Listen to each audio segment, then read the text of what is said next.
join us today. Now, I'm going to go through some logistics stuff to make sure everybody's on, can use the platform, etc., and all that malarkey, and then we'll get into the content. So the title of today's webinar is Product Definition: How to Define and Structure Your Products. It's going to be an interesting journey.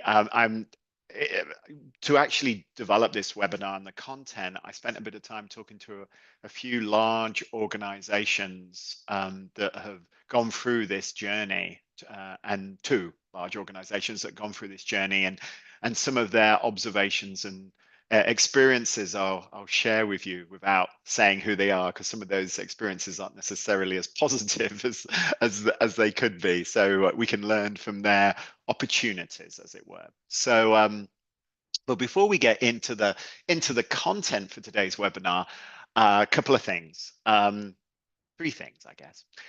Your microphones will be muted through today's webinar, so we're not going to hear that barking dog. We're not going to hear the FedEx van arriving, or your Amazon stuff arriving into your house, etc.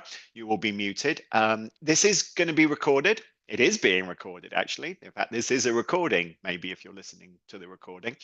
So the slides and the recording will be available about 24 hours. So if you want to send this link to somebody in your team or whatever, or maybe something happens in your home and you have to leave, or in your office, fire alarm or whatever, and you have to leave, don't worry, we got you. But you can still ask questions. Obviously, the recording you can't, but for the live stream you can. Please ask questions. There's a Q&A icon. I'm not 100% certain, but you click it, I think, and then you can type in questions, etc. Lindsay from Scrum.org is going to be moderating those questions, and I'm hopefully going to have 15 or so minutes at the end. We'll see, because I do like to waffle on a bit, but to take some questions, and she'll bring those questions up. Now, some of you may have joined the live stream on YouTube rather than on Zoom webinar, and the experience is slightly different there, but hopefully you can still ask questions. We have 1,000 limit on Zoom webinar, so it automatically then moves people to YouTube. So if you're watching on YouTube, hopefully it's enjoyable and you're not getting sidetracked by all those advertisements for gutter cleaning devices and the like. But if you can always use a gutter cleaning device, right? All right, so let's get on with the content. So Scrum.org, you know who we are. I'm not going to spend much time on this. My boss, Ken Schwaber, you may have heard this joke before, but being the product owner at Scrum.org is kind of an exhausting experience at times, particularly when you were in a sprint review and Ken Schwaber turns up and provides you with feedback and mentions that maybe you could do this sprint review a little bit better. But he's my boss, chairman of the board, Ken Schwaber, co-creator of Scrum. Our mission isn't Scrum. Surprise, surprise. It's about helping people and teams solve complex problems. We do that training, certification, and what you're here today, ongoing learning and content. So you know who we are. This is me. It's obviously my photo from about a few years ago. I wish I didn't have quite as many lines as I do now. Dave West, CEO, product owner here at Scrum.org. That's my email address. That's my Twitter X thing. And obviously LinkedIn, David Justin West, that's my middle name. I know. Feel free to connect with me if we don't get to your question and it's burning in your soul and you need it answered. And I don't know if I'm able to answer it, but at least you can email it, LinkedIn it, I guess tweet it. I don't really use Twitter very much anymore. And I'll try to answer it, or at least say, maybe it's too hard to be answered, or maybe it will become my burning question that I then take into the world. So here we go. Let's start talking. The world we live in is different. Every presentation starts with this, but the thing that I'm noticing more and more is that the fluidity of change, the rhythm of change, the a realization of the unknown and the complexity that that entails is becoming more widespread and understood. Yeah, I'm sure like every organization you're working in, you're all trying some generative AI work today. So we have a number of spikes running to test some ideas about where does Scrum.org fit in this? What does our content, how do we broker our content in this new world, this, potentially post Google world, as it were. And as we've been working on these things, there's a couple of things that I've learned about generative AI. Um, One is that it's a quality problem, not a software development problem, which is interesting as an ex-software engineer. It's not about designing these things; it's about running these things, learning and changing based on that learning, a bit like bug fixing. But the other thing that I've realized is that you have to get things in front of people. You have to get feedback. You have to learn by doing. We've spent a lot of time and effort recently trying to build our content in a way that's more consumable. And the reality is, even though I think I'm the smartest person in the room, I really don't, and I'm really not, by the way. Until you actually deliver something and get feedback, that you don't know anything. And that is the reality of every environment, and increasingly in places that you wouldn't expect. Whether it's consumer packaged goods and the wrapping of digital around Pampers or a dish, the detergent, or whether it's space and the development of rockets and the like. This empirical, continuous learning environment is crucial, and that creates a very different world to the world that most of us grew up in, or certainly most of the organizations we worked in grew up in, which leads us to this sort of this fundamental change. And what I see and what I've observed from all of these organizations that I get the benefit of visiting, I'm very fortunate that I potter around the world talking to Scrum teams, talking to the organizations those Scrum teams reside in. And what it feels like is that the Scrum teams are stuck in the middle between the organizational stakeholders, the users of their software or product or whatever the capability they're delivering, the constraints of the organization and the constraints of the organization are usually around governance, around risk, around process and the like. And then there's this huge burden of continuous technology evolution and change. And all of that in an environment of projects and releases, this cadence of projects. And you've heard me rail a lot about the lack of value in backlogs and the fact that water scrum full seems to still be relevant in most organizations, and scrum teams are doing a fantastic job of doing work with velocity, with definition of ready, with definition of done. All of these things are awesome, but they're delivering work in spite of the environment that they're working in, so sort of stuck in the middle.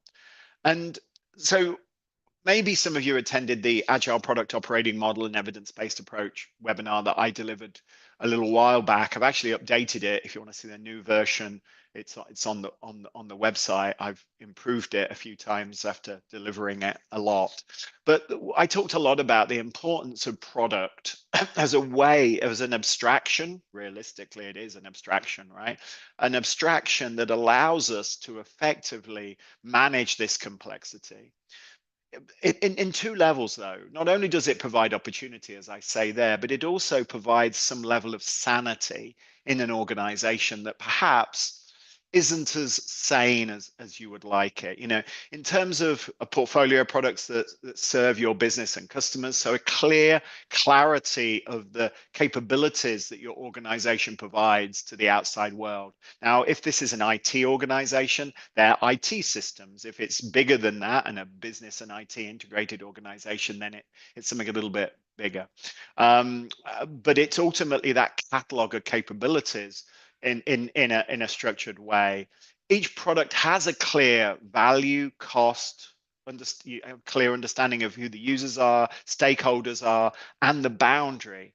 And boundary is actually very important. One of the biggest challenges that most projects have in a project culture has is really understanding that boundary of where one project ends and one project begins. There's a lot of churn around that. And then ultimately, this enables Scrum teams to deliver value to users and stakeholders based on their needs and long-term strategy of the product and the business. It allows us potentially not to fund work, but to fund teams, which is a fundamental change in the ethos of delivering value. So we don't spend an awful lot of time working out budgets and then resourcing those budgets. We ultimately determine the value and that the product provides and the cost that we're willing to pay, the return on that product, and then we resource accordingly. So it reduces that complexity and provides that opportunity, which is really, really exciting. You may have heard me talk a little bit about the three elements of this. One is obviously that mindset, that approach every problem review to stakeholders, users, outcomes, dependencies, and that's a key element of products, ownership and value. You can, that mindset influences everything. You look at a backlog, you look at the items on that backlog, and you really determine the value of each item in the context of the value of the product. You look at the definition of done in terms of the quality and the operational responsibilities around that product. You basically cite the goals in terms of the ultimate OKRs or objectives that you're trying to deliver against that product. Everything's in a context of a longitude and a context of ownership that isn't just today doing the work, but in terms of a long-term view, as it were. And obviously the next thing is alignment, organizing and structuring around that, and then how you fund, invest, and manage risk, which is perhaps something I should add to this. It's investment and risk management or governance, that fiduciary responsibility element. So product thinking, mindset, alignment, investment, which I think are the three elements of product thinking, investment, stroke, risk, is fundamentally a tool that we can use to help us navigate in the complexity of the environment we live in. So let's start talking about what a product is. And, I mentioned this briefly, and we could spend a bit more time today on the previous webinar, but the Scrum Guide was updated, and I think quite nicely, though a lot of people say, well, it's just mumbo jumbo, and maybe they're right, but it's a vehicle to deliver value. So the first thing that we understand from any product is that it has value. And I know that sounds obvious, but looking at the work you're doing today, how much time have we spent really understanding the value that work provides and understanding the value in the supply chain and in the value stream that thing that you're doing sits within? Has a clear boundary, so you know what it is and what it isn't, has known stakeholders, well-defined users or customers. Now, and then this starts getting a little bit abstract. It could be a service, it could be a physical product, or it could be something more abstract. And I may have mentioned this previously, but an organization I spend a little bit of time talking to, Dino Therapeutics, an amazing organization in the genetics research and machine learning space. Their products are a little bit more abstract. They're around actually genetic diseases and problems, human problems, right? And so they're building products. Their product model is about that. And actually the solutions, the technology that they're deploying to solve these problems changes a lot based on science, real science, not like scientific, not like what we may call science, but like literally, does this particular virus and genetic change, this DNA thing, I don't really understand it. This is definitely above my pay grade when it comes to biology. Does it work? If it doesn't, let's move on to a different technology and a different solution. So the product isn't actually the solution. I mean, ultimately it will be, but it is aimed at that particular, the boundary that they've defined is that genetic disease. So providing goods and service to your organization, very clear. The best products that I've seen are clear and everyone understands that this is a product Value is measurable. I say easy to measure. That might be very subjective, but ultimately you can measure value and aren't too big and complex. Now this can be an issue, and we'll talk about more about this in a minute. The other important point that I feel is that shared services can be products. Platforms can be products. Product is a way of thinking, an alignment, an investment, and how you manage risk. It isn't something else. And projects can still exist. They can exist across products. Maybe GDPR would be a project, for instance. The governance and compliance. Maybe there's other projects that go across products, but and then that project would become a stakeholder really to the product in the same way as the other stakeholders, and risk and value would be managed in that way. But they also could be a mechanism inside a product to actually group, a release, etc. Or a particular group, a goal that we're working to. If that's how your organization works, what's in a name, right? The more importantly isn't project, it is this idea of this product thinking, this mindset, this approach, this alignment, and this investment thing. So product, quite a simple idea, right? I think you will get it. I've probably been going on far too long, but it is more than just that name. It has to include these 5 elements to be really, really a product. Now, sometimes these elements are literally, a piece of paper, and sometimes these elements could be a significant amount of work and an entire wiki dedicated to it, etc. The top 2 are crucial. Having that roadmap around the business and technology, and ultimately that's your product roadmap, right? The intersection of business and technology. Those 2 things, which you may build as a product roadmap, is crucial to have that understanding of it over time. And the reason why having a roadmap is so important is because ultimately investment decisions and timing of those investment decisions will change. And it's so important to see the impact of those. Operational stability.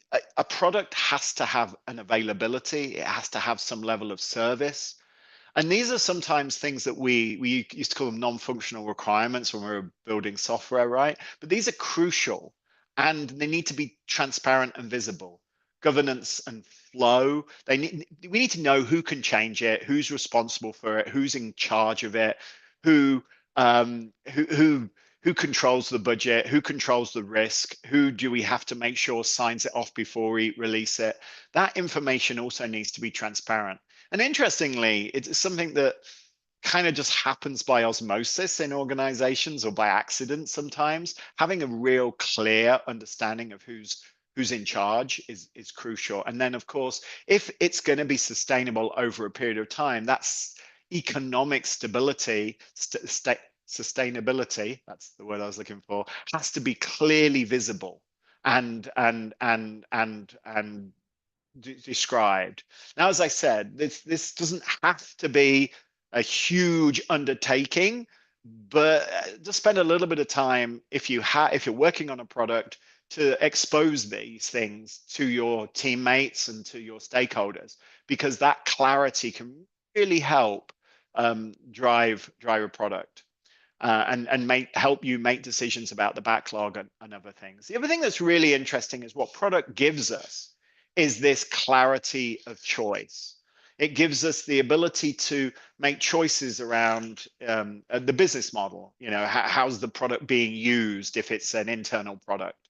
What is the value streams this product might appear in? Maybe it's something around managing customers or something. That's the product capability if you're in a financial services company, or customer data. So where does that reside inside your organization, the business model, the channel? Is it just an internal product, or do we have the ability to sell it to other people? Maybe the subsidiaries inside the group, if you're a large organization, that can take advantage of this product capability as well. I was working with a consumer packaged goods organization where they have a video platform. Those videos you get in probably YouTube, if you're watching YouTube today, that show you how to, use this diaper or use this pet food, or when, how to, I don't know. There's videos that accompany the use of products now. And they have a platform for each of the product teams. And when they say product, we're talking, the detergent or the diapers or the nappies if you're in Europe. Those teams can then create their videos on this platform, and it's a bit like a podcast platform, or if you've used Spotify podcast platform, it's an internal product. Now, interestingly, they could potentially build that product up and commercialize it. It's got a lot of capabilities around AI now with auto, it sort of creates like slides and things in the background, creates tooltips, things like that. It's really kind of cool. They also could apply it to their subsidiaries as necessary. So channel is actually something that has opportunity. Obviously, architecture features are crucial. Customer stroke stakeholders, who's going to be interested in this, and obviously user experience. All of that, though, saying all of that, all of those elements you can tweak, and those decisions are ultimately the ownership of the product owner, product leadership. But all of that sits in the context of, this is from Dr. Alan Brown, feasible, desirable, viable, and is it appropriate for your organization? Now, this gets really interesting when you're starting to think about IT products inside internal products, shared services, etc. Because ultimately, the question that you have to start asking is does this differentiate us? Is this crucial to our business, or should we outsource it? One thing that organizations like Tesla does a fantastic job of is this idea of core and context. The things that are crucial to their business are very clearly understood, and the things that aren't, they have their products, which are part of a bigger product. So it's, turtles all the way down, but they outsource them and get rid of them. They buy them, hopefully, or they customize them to fit into their web, as it were, into their product hierarchy. Okay, so we talked a little about product. We haven't talked about defining them yet in detail, though we know what a product is. We're going to come back to how you can approach this. But I bet you've got some reservations now. You're sort of sitting there going, well, hang on a minute, right? That makes sense if we've got an external product. We're building a brokerage platform. We're building even a digital product that we're giving away as part of a physical product. That makes total sense. I get it. But what about my internal, my shared services, their products? Yes. Well, internal products that call centers use, are they products? Yes. We'll talk more about that in a second. But I can see your reservation, so let's deep dive into that. The other question that often gets raised is, I'm already too busy. Isn't this just going to add stuff to my plate? The short answer is yeah, it is. It is an overhead. However, it has huge value implications, which we will talk about. But it is a choice. This is a journey that you choose to be on. If you want to continue to work in a project way, that might be appropriate for you. But the value around innovation, the value around focus, the value around flexibility, as we talked about in the previous webinar, is incredibly powerful. But we'll talk more in a minute. And then, I've got these applications that aren't necessarily aligned to customers, users. What do we do? And we'll talk about that in a bit more detail. So let's talk about the first one. Internal products. Okay. If you can answer yes to any of the following questions, you may need an intervention. No, you may need to be doing products. Do you have users? Do you have stakeholders? Does someone pay for it? Does it have value? Does it cost money? Does it have dependencies? Does it exist longer than the work? Is it repeatable value to a customer? I was recently at an event, a product owner event in the Netherlands, actually in Rotterdam, and really, really cool event. I enjoyed it, learned lots, learned as much as I gave. I gave an Agile Product Operating Model talk. But what was interesting, I was talking to somebody there, and she was telling me about their journey to product and how challenged they were. And she said, well, see, one of the biggest reasons why we need to move to product is the fact that what happens is we have these projects or initiatives. We then build something for our stakeholders, and then we deliver it, and we go through a bit of a process of, bedding it in, etc. But then we move very quickly to the next initiative and to the next project. And we don't have that continuity at all. And that repeatable value is there. So they're using it. And then guess what? The market changes, the environment changes, the opportunities, and keeping it running, we kind of just have to kind of hide. But then they come to us and they say, well, we want this change and this change. We're like, well, it's another initiative and it has to go through another planning cycle. Or we just hide the work. If we're really into it, we just hide the work in our timesheets in a different way. Repeatable value to customers is a good way of thinking about a product. If it has repeatable value to customers, then it is a product. No matter what you say, you can decide not to approach it like that, but it is a product. Because having your internal products thought of as real products gives you clarity on technology and value choices, business and technology choices. It focuses the users and the outcomes, provides that envelope, provides us that longer term view, breaks down those silos that may be attributed, at the moment, these integrated projects have work done in multiple places, all coming together to deliver the value. It breaks those silos down. You take those people out of those teams and you put them in a cross-functional team that's focused on it, which then provides transparency. The other thing that it removes, which I think is so important, is the problem that we see in a lot of IT organizations, which is known as the free lunch. Now, I like a good free lunch. I'm from England, so open bars and free lunches are are the way to our hearts. But ultimately, we've been dealing too long with technology as a free lunch. Okay, we found this new idea. Let's do it. Yeah, let's do it. Okay, let's fund it. Oh yeah, I'm definitely going to fund that. That's brilliant. That's awesome. Let's do it. Let's roll it out. That's awesome. What do you mean we have to spend money maintaining it? What are you talking about? I want to move on to the next bright idea and the next bright idea. Fortunately, somebody has to pay for your lunch. And at the moment, you say, oh, well, that moves from capital from an investment portfolio to a capital portfolio. You do, and then we work out how much to maintain it, and we lose all clarity, we lose all continuity, and it all goes horribly wrong. There's no such thing as a free lunch, unfortunately. But what Agile does, and what Scrum historically has done, is it makes things very transparent. What product does is it takes that transparency to really the value streams that the organization is providing, the digital value streams in particular, if we're using technology to deliver that. And it removes that free lunch idea. Yes, you can end a life of product, fair point. And you can end that lunch and move on to a different lunch, I guess, to use that analogy badly. But there's no such thing as a free lunch. So, cost. Isn't this going to be more work to do? You told me those 5 things about business roadmap, technology roadmap, operational stability, building the ROI for this product, understanding the value of it. That sounds like a lot of work. Understanding the customer, creating personas, understanding their long-term needs, building that roadmap, creating those relationships, going to those meetings. Ugh, sounds awful, doesn't it? Yeah, it is. I can tell you, I've built a lot of products. It's exhausting. Coming in, doing a project and leaving, much easier.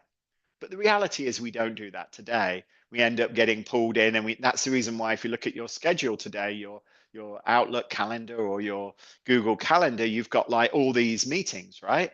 Luckily, you've managed to pull some time out to have a rest and maybe have a cup of coffee while listening to some bald Englishman waffle on about product definition. But ultimately, the amount of different things, it's death by 1,000 paper cuts, isn't it? The reality is that there is a cost to this, and it's an overhead that an organization has to bear. And there isn't certainly such thing as a free lunch. The benefits clearly increase value delivery, reduces planning overhead, increases space for innovation, builds stronger engagement with users, stakeholders, and teammates. The cost is you have to build a longer term understanding of the business, technology, stakeholders, and value. It requires investment in people, investment in processes, and investment in technology, and forces change into your existing roles, hierarchies, and structures and skills. You have to build these cross-functional teams. You have to work out how to deal with the fact that one app is in 75 different products, and how do you manage change around that? That costs time and effort and often requires some level of refactoring. That is the reality.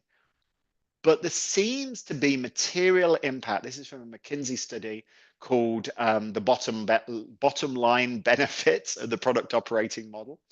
And it's a really good piece. I recommend it. Immaterial of your feelings on McKinsey, but they talk about two data points. One is that the organizations had a 60% return, meaning that they were the return to stakeholders, which is, profitability potentially 60% on the bottom line. The organizations that align in this way, and it highlights four things which I've talked about. It talks about overall business outcomes improves, customer engagement improves, brand awareness improves both internally and externally. The benefit of even internal products being structured in this product way is you start building brand from the bottom up, as it were. And obviously, innovation increases, which is what I really care about, because I love doing new things, obviously. So that we have data that supports it. Now, obviously, your organization is going to be different. And this was from 2001, so a few years ago. But ultimately, it just makes sense. But it does have a cost. And don't undervalue that cost, undercost that cost, because it will take time and require effort, but the impact is pretty amazing. Now, this is a problem. Existing systems built for a different world. I mentioned the fact that maybe your apps that were built around technology reuse and efficiency are now in multiple products, right? You've got that customer thing, customer identity. Now that maybe you make it a shared service and turn it into a separate product. That's what this financial services company that I was talking to about their product architecture set did, which was really, really interesting. They looked at the dependencies across their value streams and really said, well, hang on a minute, maybe that dependency needs to be managed in a more concrete way. We create a product that then all of them use. Those users become stakeholders of that. The value, we have a very clear chargeback policy on it, and it became a really good way of creating that, dealing with that dependency. Now, the challenge, though, is that this unearths some fundamental weaknesses in the underlying architectures of your systems. It really does shake the world a little bit, because suddenly you realize that COBOL system is still in every single product. And by the way, the maintenance cycle for that, the flexibility of that, the skills associated with changing that are just in one place. And so change has always been at the expense of architecture in most organizations, particularly organizations that aren't technology first, that aren't digital native. It's always been hard to justify we need to end of life this system and migrate it, because let's be honest, we haven't got a great track record in these system migrations. They always say they're going to take 18 months, 6 months, 9 months, and they always take 3 years, and they always end up in a mess. And that's to some extent because of the nature of managing stakeholders, managing the complexity of these dependencies. However, this is just the reality that we have.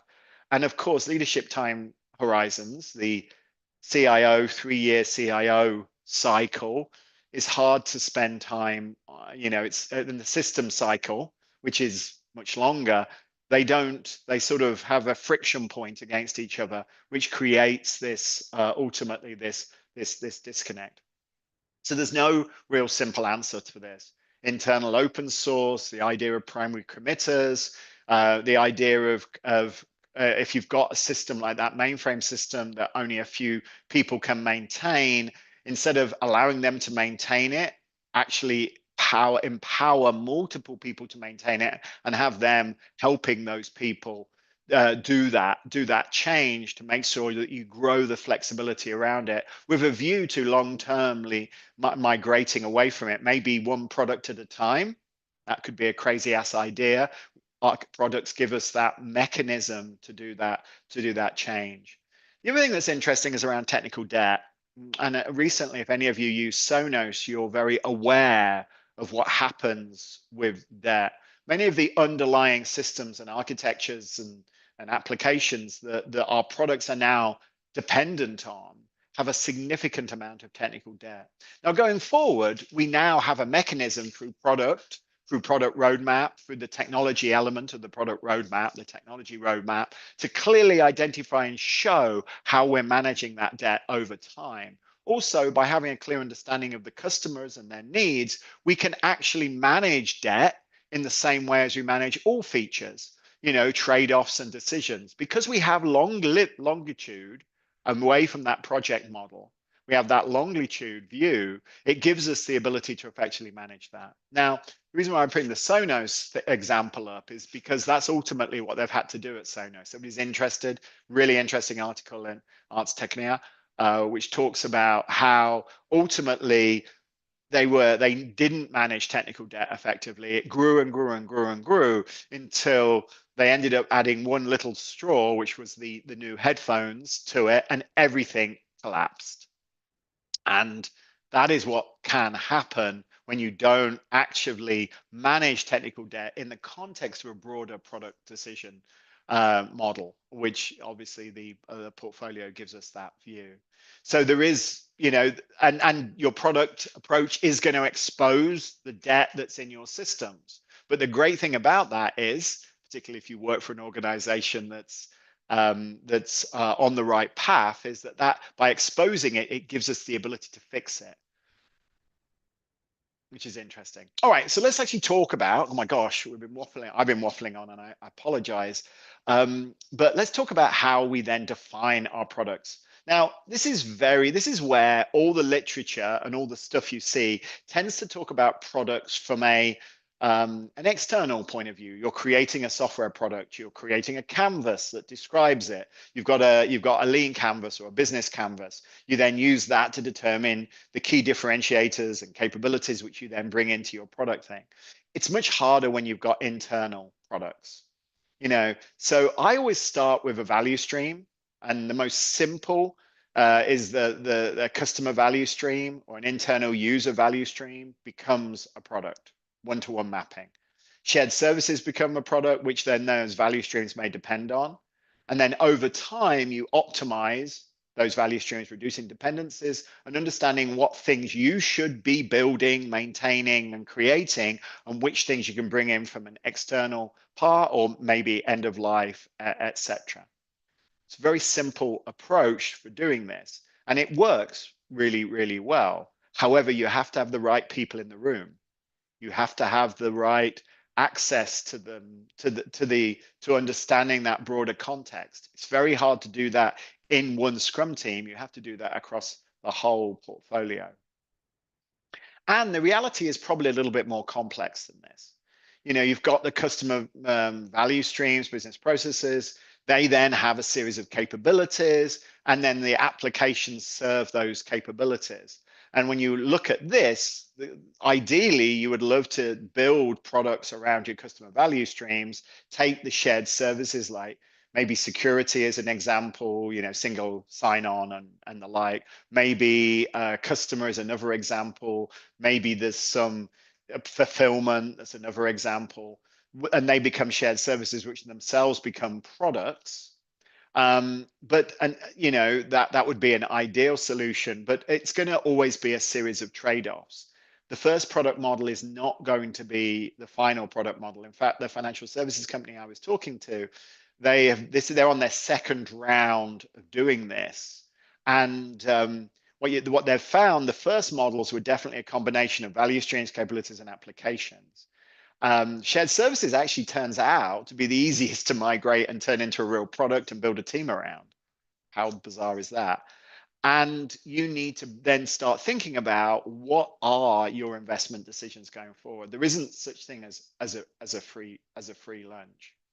And tools can help. I took this really nice product canvas from this Medium article, the Almanac, which I follow, and they are great tools. But as I said earlier, the majority of these tools are really written around customer-facing products. So they can be useful, but they can be useful because they provide clarity around users, stakeholders, personas. They give tools for us exposing really the value stream that the product is providing, which is often missing from internal products. We don't often step back and think about that. They provide us with a way of thinking more long-term and strategic, where project and initiative-oriented approaches don't. But remember to add something around dependencies and boundary, because in an internal system, you spend more time worrying about that. And obviously don't spend months using these tools to create the perfect product model. Start with your existing projects, initiatives, see how it maps to your capabilities, value streams, and applications. Look at how you're organized around that and work yourself out from there. And the other thing that I found when I was talking to these organizations about defining products is, and this was a bit of a surprise, is existing systems and organizations are power structures for human beings, status, power, authority, those things. And as is the budget model that currently supports maybe your investment structure. And if you try to mess with that, badness can happen.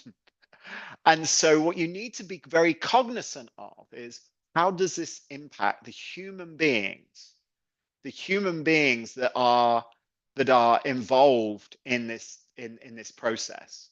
You need to think about that, because it's crucial when actually designing your products, if you've got the right key stakeholders, leaders, to drive them. Because if they don't, they'll undermine your product model very quickly. So look at the existing organization and power dynamics. There's some tools to do that. Not one perfect model. The model will evolve over the time. Start with a model and see what happens. Incremental will change. One interesting thing is flow metrics. I don't know if you've read Mick Kerson's book, Project to Product, but he talks a lot about flow metrics in that book. And as soon as you can put flow metrics in place, then it might mean that it's actually got quite a nice boundary for your product, and you can start thinking about some of the challenges around that, and that those success measures can help us think about product.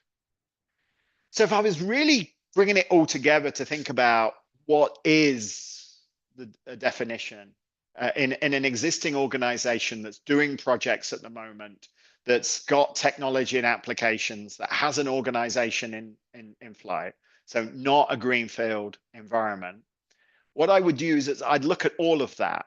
I would then look at the value streams and the overall business strategy. I would build out, I would determine my products. I would see how easy it is to decide a technology and a business roadmap, operational plan, and total cost of value. I will look at who's going to support them. Have we got the right people to actually support this change? And I would iterate, and then I would get going. Because that ultimately is the way for success. So we've come to the end of this roller coaster ride. A product is a good or service provided by your organization. Internal products and shared services are products too. So are potentially platforms, which we haven't talked much about today. There are lots of things getting in the way of the product model. And in fact, you can't just take your existing project architecture and turn every project into a product. That doesn't work. Instead, what you have to do is look at those value streams, look at those existing organizational constructs, look at those applications and capabilities, and try to build out the products from there. It's not easy to move from project to product, but you have to have this product model to get going. But you can do it incrementally, one product at a time. And what's interesting is look at the existing budget models, because that really gives you an indication of the power structures in your organization.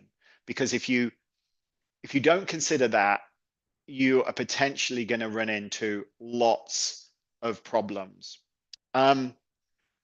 that's what I wanted to share with you. Hopefully it was interesting. Hopefully you managed to live stream it or whatever.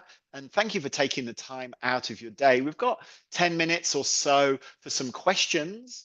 It doesn't have to just be about this, but ideally. Um, I'm going to stop sharing. And actually, no, I'm not. I'm going to continue to share. I'm just going to put that up. And Lindsay, have we got any questions? Oh, we have a lot of questions, a Oh, lot of really big questions, burning questions. yeah, So we'll get through a few of these. We obviously will not be able to get through all these, just to let our audience know, but we will figure out a way to address them in some way, shape, or form. So don't worry. might be a So blog or something in a the future. blog, a Yeah, podcast, something. All yeah. right.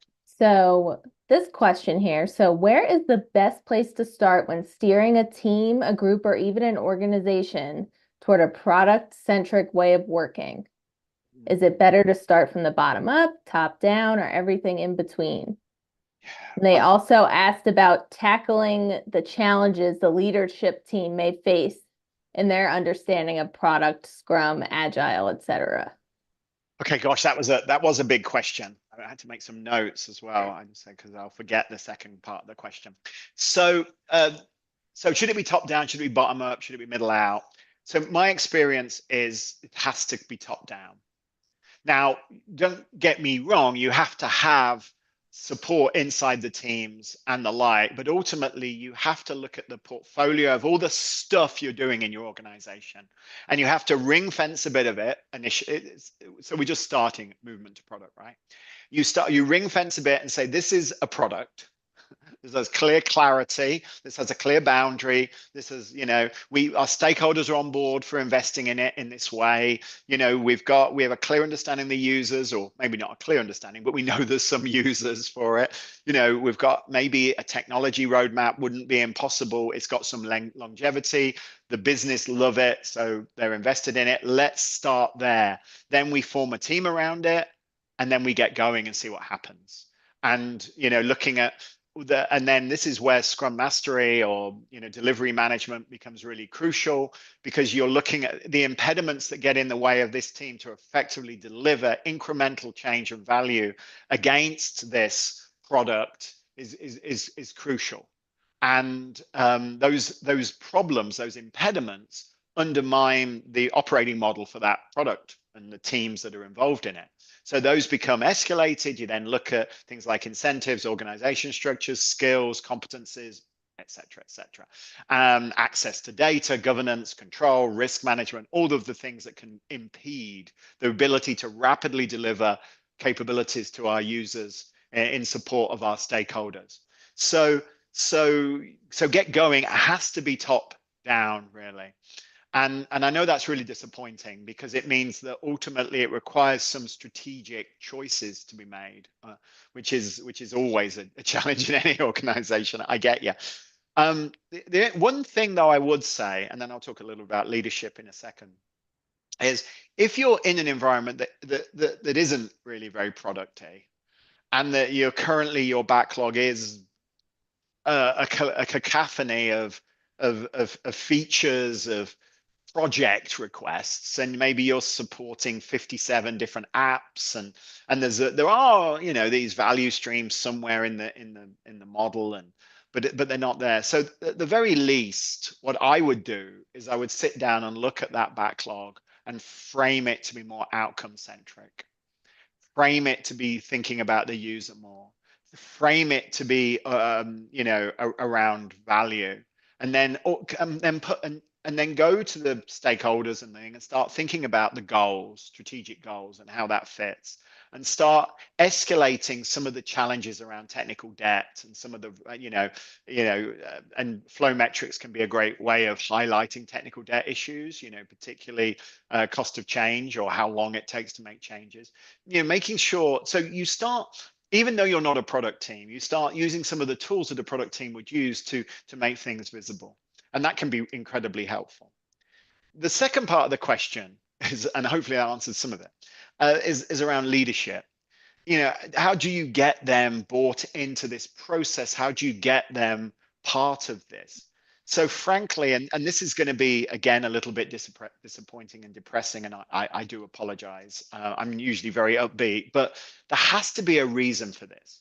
So the consumer packaged goods company I was talking about, the reason why they're on this journey, and by the way, they're so big that they're on lots of different journeys, and there's some of them contradict and everything. However, the reason why they're on this journey is because digital products is becoming a fundamental part of the DNA of the capabilities that they're delivering. They differentiate diapers, baby food, etc.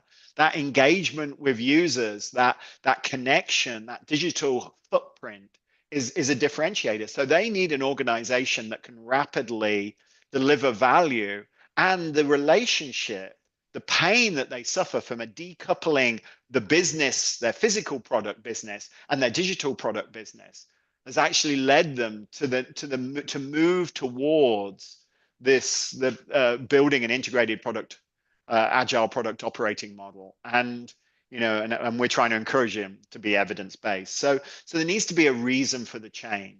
So if your leadership are happy, if your leadership, are saying, yeah, it's all great, we don't worry, we're still the best, then it's very hard to motivate this change. However, if they're saying things like, we need to deliver more faster, and we need to do it using this new, what's this, LLM stuff or generative AI, then that might be the catalyst. And you can try it on one product, look at your portfolio, ring fence some stuff, build a product operating model for that, and have a go. And then the success can then drive change. Last thing, don't ignore the power structures in your organization the project model has created. By being incredibly logical, and say, oh well, look at this, we're partition. It's not moving to a product operating model is not a technical problem. It's not a process problem. It is unfortunately a people problem. And that is hard because you've got to ultimately potentially change the power structures in your organization away from projects and away from all the stuff that goes on that to products where people clearly own products, etc. Gosh, that was a long answer. And that can be a very hard pill to swallow by leadership. That was great, Dave. You actually touched on a few different questions with your answer, so that was very helpful. So I think we have time for maybe one more. Yeah, one more. Let's do it. I have a specific one about product definition here with an example. So in my organization, our development teams own a lot of integrations between third-party systems and products. Would you count the integrations that send data from one system to another as products in their own right? No. They have stakeholders and people that benefit from them, but they don't really have users. Okay, so this is really interesting. So it's a choice, right? And maybe they do have users, which we'll come to in a second. So my instant reaction is no, that should just be the responsibility of each of the product teams to build the right middleware, the right glue to connect those to those third parties in it. And maybe you can build, a community of practice around it to share best practices, etc. That's my initial response. However, upon reflection, my initial response may not have been as correct. What I see in a lot of organizations is that integration, third-party integration, particularly things like through, identity management, through single sign-on, through, there's, managing security, etc. That those integration points could actually be provided by a product, a shared service type product. Interestingly, did it have users? Well, it definitely has stakeholders, you're right there, but it has users, particularly if you allow them to self-serve the integration. Imagine instead of providing a product, and it depends on what the technology is you're using, but imagine it's using some sort of Zap or some sort of, I don't know, some sort of a third-party middleware type integration hub. By providing that, servicing it like a product, your implementation of the technology, by building customizations on top of it, by providing common services like shared sign-on, etc., and error handling and all that kind of stuff that's way beyond my technical abilities. Now I'm getting old, but you could potentially treat it purely like a product. So you've got a choice. The benefit of treating it like a product is that you get that clarity around long-term roadmaps. Maybe you're going to transition off one fundamental middleware technology. Maybe you're going to move to a different one. Maybe LLMs and all that is going to change everything. I don't know. I have no idea what's happening with middleware. So ultimately, you get the ability. You get that. And you get that ability because you've defined it as a product. Now, if, however, you decide not to define it as a product and to sprinkle, into every product team, they have to build that skill. Then you have to think about, how do we ensure consistency? How do we ensure quality? Do kind of product teams suddenly move away to a very different way of integrating with another third party? Or should it always go in this similar way? Is the risk reward, the benefit of having them more flexible and more dynamic, is it, and so you've got a choice, and choices are good and bad. Great, because we have the ability to potentially do things that we've never done before in ways we've never done. Bad, because we've got to make that choice and we could get it wrong. So I guess it depends, which you don't want to hear. But my instant reaction was, gosh, no. But actually, when I thought about it more, perhaps. Users and personas is a great way of providing clarity to whether it's a product or whether it's not. I should have put that in the presentation, actually, next time. Okay. Thanks, Dave. And thank you for that question. So I think we have time for one more. Oh, and okay. and that'll be it. But we will figure out how to address the others. So you talked a little bit about technical debt. This question is, what role does technical debt play in product definition, and how do you manage it without compromising on the product scope or speed to market? How does it fit into product definition? Ultimately,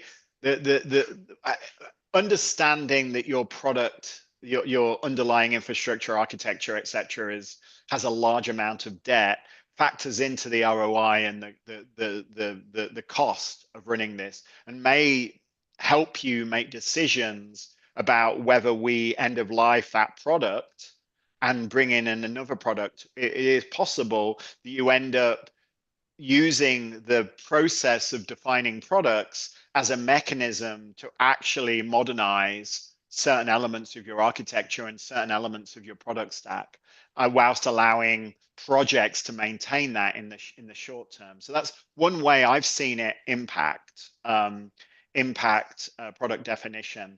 The, and it's not just technical debt; it's also the dependencies and the skills around certain platforms can really change the way you think about product, because unfortunately it's a constraint, right? When you're looking at this portfolio, you look at your value streams, you're like, yeah, we can take all these value streams and turn them into products, and it's groovy. And then you're like, oh god, well, they all use this mainframe system that was written in 1970.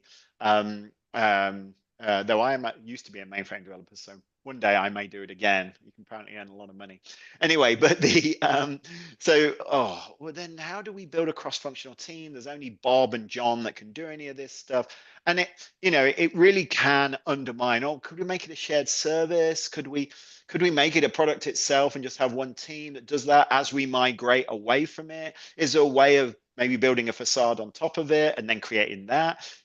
It gives us, I know it sounds like I was having technology conversations then, but it's ultimately business conversations about this product and its dependencies and how we bind it. Technical debt is going to catch you at some point. That is just the reality, and you have to manage it accordingly. The good thing about having the conversations around product and technical debt is that we've at least got a container that gives us an understanding of value, gives us an understanding of this long-term view, which then allows us to think about it. The project models, and I'm not saying we didn't do that in the project world, but what we didn't do is we didn't involve the business effectively, and we didn't provide that standard currency for communication and collaboration and that transparency. What we can do is do that now. The last part of your question was, if you've got this situation, is technical debt going to ultimately slow down our ability to deliver features and innovate? and the like? And the answer is yes, otherwise it's not going to be debt. A badly architected system by its very nature isn't debt. It's only if that architecture undermines our ability to deliver frequently. And if it slows us down, that cost of change increases, whether that's time or money or whatever. If that's ultimately increasing, then that illustrates that you have got a significant amount of debt in your system that you're going to have to repay at some point. Otherwise, if it's a bit like the US economy, right? We just print more money. Is that really debt? I don't know. But with respect to your systems, it's not the debt that's the issue, it's the impact. And the impact is cost of change, COC. So hopefully I answered your question. That was a really good one. Thank you for that. That was fun. All right. Thanks, Dave. All right. So we really don't have any more time for questions. Thank you all for staying on this entire time. I think at this point we do need to close, but we will figure out a way to address open questions. And thank you so much, Dave, for this insightful presentation. I think the audience got a lot out of it. Thank you, everybody. Thanks, And everybody. see you Bye-bye and next good time. luck. Scrum Bye. on. Bye-bye.